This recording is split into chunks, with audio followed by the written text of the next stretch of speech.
Covid സമയത്ത് നമ്മൾ ഏറ്റവും കൂടുതൽ കണ്ട ഒരു പ്രശ്നം ഗെയിമിങ് കൂടുന്നു എന്നുള്ളത് തന്നെയായിരുന്നു.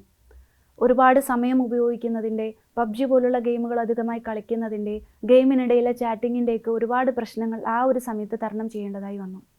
എന്നാൽ അടുത്ത സമയത്ത് ഏറ്റവും കൂടുതലായി പ്രശ്നങ്ങൾ ഉണ്ടായി വരുന്ന ഒരു ഏരിയ കുട്ടികൾ നടത്തുന്ന ചാറ്റിംഗ് ആണ്. കുറച്ച് നാൾ മുമ്പ് ഏകദേശം ഒരു 3ാം ക്ലാസ്സിൽ പഠിക്കുന്ന ഒരു കുട്ടിയാണ് എൻ്റെ അടുത്ത് ചാറ്റിങ്ങിൻ്റെ ഒരു പ്രശ്നവുമായിട്ട് വന്നത്. അപ്പോൾ എന്തിനാണ് ചാറ്റിംഗ് ചെയ്യുന്നത് എന്ന് ചോദിച്ചപ്പോൾ ആ കുഞ്ഞു പറഞ്ഞത്, എൻ്റെ കമ്മ്യൂണിക്കേഷൻ സ്കിൽ എത്രത്തോളം ഉണ്ടെന്ന് മനസ്സിലാക്കാൻ വേണ്ടിയിട്ടാണ് ഞാൻ ചാറ്റിംഗ് ചെയ്ത് തുടങ്ങിയതെന്നാണ്. ഇത് അപ്പുറത്തിരിക്കുന്ന ഒരു വ്യക്തി, നമ്മുടെ സ്ക്രീനിൻ്റെ അതർ സൈഡിലുള്ള ഒരാൾ ശരിക്കുമുള്ള ഒരു വ്യക്തിയാണോ, അയാൾ എങ്ങനെയുള്ള ആളാണ് എന്നൊന്നും മനസ്സിലാക്കാനുള്ള ഒരു പ്രായമോ അതിനുള്ളൊരു പക്വതയോ ഈ ഒരു പ്രായത്തിലുള്ള കുട്ടികൾക്കുണ്ടാവില്ല എന്നുള്ളത് നമുക്കൊക്കെ അറിയാവുന്ന കാര്യമല്ലേ. എന്തുകൊണ്ടാണ് ആ പ്രായത്തിലുള്ള ഒരു കുട്ടിയും ചാറ്റിങ്ങിലേക്ക് ഒട്ടും അറിയാത്ത ഒരാളുമായിട്ട് സംസാരിക്കാനൊക്കെ മുന്നോട്ടിറങ്ങുന്നത്? ആ ഒരു കൗതുകം കുട്ടികളിൽ എല്ലാവരിലുമുണ്ട്. ഷെയർ ചാറ്റും ഇൻസ്റ്റഗ്രാമും ഫേസ്ബുക്കും ഒക്കെ കുട്ടികൾ ഉപയോഗിക്കുന്നുണ്ട്. ഇത് കൂടാതെ തന്നെ ഒരുപാട് ചാറ്റിംഗ് ആപ്പുകൾ നമുക്കൊക്കെ അറിയാൻ വയ്യാത്ത അത്രയും തന്നെ കുട്ടികളുടെ കൈകളിലുണ്ടെന്നും അവരത് ഉപയോഗിക്കുന്നുണ്ടെന്നും കൂടി നമ്മൾ മനസ്സിലാക്കിയിരിക്കണം. ഇതുകൊണ്ടുണ്ടാകുന്ന ഭവിഷ്യത്തുകൾ വളരെ വലുതാണ്. കുട്ടികൾ അവരുടെ പേഴ്സണൽ ഡീറ്റെയിൽസ് ഷെയർ ചെയ്യാം, ഫോട്ടോസ് ഷെയർ ചെയ്യാം. ഈ ഒരു ഏതെങ്കിലും രീതിയിലുള്ള വൈകൃതങ്ങളുള്ള ആളാണോ അവരുമായിട്ട് ചാറ്റ് ചെയ്യുന്നത് എന്ന് നമുക്കറിയാൻ കഴിയില്ല. അപ്പോൾ തീർച്ചയായിട്ടും ആ ഒരു ശ്രദ്ധയും കരുതലും ഒക്കെ ചെറിയ പ്രായത്തിലുള്ള കുട്ടികളാണെങ്കിൽ പോലും ഉണ്ടാവേണ്ടത് വളരെ അത്യാവശ്യമാണ്.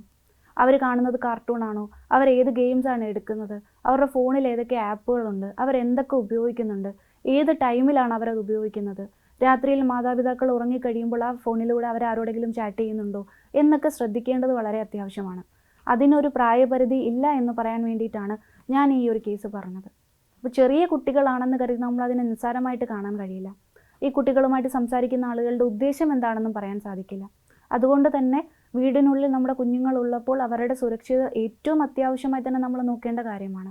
പലപ്പോഴും കുട്ടികളിൽ ഏതെങ്കിലും രീതിയിലുള്ള പെരുമാറ്റ പ്രശ്നങ്ങൾ കാണിക്കുമ്പോൾ, അല്ലെങ്കിൽ അവർ ഏതെങ്കിലും രീതിയിലുള്ള സ്വഭാവ വൈകല്യങ്ങളൊക്കെ കാണിക്കുമ്പോഴാണ്, അതിൻ്റെ കാരണങ്ങൾ ചികഞ്ഞു പോകുമ്പോഴാണ് പലപ്പോഴും ഇങ്ങനെയുള്ള കാരണങ്ങൾ നമുക്ക് കണ്ടെത്താനായിട്ട് സാധിക്കുന്നത്. നമുക്കറിയാം, നമ്മളെപ്പോഴും ശ്രദ്ധിക്കുന്ന കാര്യമാണ് ടി വിയിൽ വരുന്ന കാര്യങ്ങൾ കുട്ടികളെ ബാധിക്കുന്നുണ്ടോ എന്ന് നോക്കുന്നുണ്ടാവും. അവർ കാണുന്ന ചാനലുകൾ ഏതൊക്കെയാണെന്ന് നമ്മൾ ശ്രദ്ധിക്കുന്നുണ്ടാവും, ആപ്പുകൾ ഏതൊക്കെയാണെന്നൊക്കെ ശ്രദ്ധിക്കുന്നുണ്ടാവും. പക്ഷേ ഇതുപോലെയുള്ള ഹൈഡ് ചെയ്യാൻ പറ്റുന്ന തരത്തിലുള്ള ചാറ്റിംഗ് ആപ്പുകളൊക്കെ ഫോണിൽ വളരെ കാര്യമായിട്ട് തന്നെ കുട്ടികൾക്ക് ഉപയോഗിക്കാനായിട്ട് സാധിക്കുന്ന രീതിയിലുണ്ട്. അതുകൊണ്ട് തന്നെ കുട്ടികളുടെ കയ്യിൽ ഫോണുള്ളപ്പോൾ ഗെയിമിങ്ങിൻ്റെ കാര്യം നോക്കുകയും കാർട്ടൂണിൻ്റെ കാര്യം നോക്കുകയൊക്കെ ചെയ്യുന്നത് പോലെ തന്നെ ചാറ്റിംഗ് ആപ്പുകൾ അവർ ഉപയോഗിക്കുന്നുണ്ടോ, അവർ ഏത് രീതിയിലാണ് അത് ഉപയോഗിക്കുന്നതെന്ന് മനസ്സിലാക്കേണ്ടത് വളരെ അത്യാവശ്യമാണ്. നമുക്ക് വളരെ വിഷമകരമായിട്ടുള്ളൊരു സംഗതിയാണ് പലപ്പോഴും ചെറിയ കുട്ടികളൊക്കെ തന്നെ ആണെങ്കിലും പരസ്പരമുള്ള ഉപയോഗിക്കുന്ന ഭാഷ തന്നെ നമുക്ക് കേൾക്കുമ്പോൾ സങ്കടം തോന്നുന്ന രീതിയിൽ അത്രയും അസഭ്യമായിട്ടുള്ള ഭാഷകൾ പലപ്പോഴും കുട്ടികൾ ഉപയോഗിക്കാറുണ്ട്. അതിൻ്റെയൊക്കെ ഒരു ഉറവിടം തിരക്കി ചെല്ലുമ്പോഴൊക്കെ ഇതുപോലെയുള്ള ആപ്പുകളിലുള്ള ചാറ്റുകളുമൊക്കെയാണ് മുന്നോട്ട് കാണിക്കുന്നത്. അപ്പോൾ അതുകൊണ്ട് തന്നെ വളരെ വലിയൊരു ശ്രദ്ധ നമ്മുടെ കുഞ്ഞുങ്ങളുടെ നേരെ ഉണ്ടാവേണ്ടത് വളരെ അത്യാവശ്യമാണ്.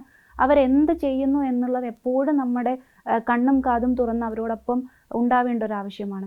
അതാണ് കണ്ണ് വേണം ഇരുപുറം എപ്പോഴും എന്ന് പറയുന്നത് പോലെ നമ്മുടെ കുഞ്ഞുങ്ങളുടെ ഇരുപുറവും എപ്പോഴും നമ്മുടെ ഒരു കണ്ണുണ്ടാവേണ്ടത് വളരെ അത്യാവശ്യമാണ്. അവർക്ക് സ്വന്തമായിട്ട് കാര്യങ്ങൾ മനസ്സിലാക്കാനും പക്വമായിട്ടുള്ള തീരുമാനങ്ങൾ എടുക്കാനുമൊക്കെ കഴിയുന്ന ഒരു പ്രായം വരെ എങ്കിലും കൃത്യമായിട്ടുള്ള ഒരു മേൽനോട്ടം നമ്മുടെ മാതാപിതാക്കളുടെ അവരിലേക്ക് ഉണ്ടാവേണ്ടതിൻ്റെ അത്യാവശ്യം നമ്മളൊക്കെ മനസ്സിലാക്കിയിരിക്കേണ്ടത് വളരെ അത്യാവശ്യമാണ്. ആ ഒരു കാര്യത്തിൽ കൂടുതൽ ശ്രദ്ധ കൊടുക്കുമെന്ന വിശ്വാസത്തോടു കൂടി നന്ദി, നമസ്കാരം.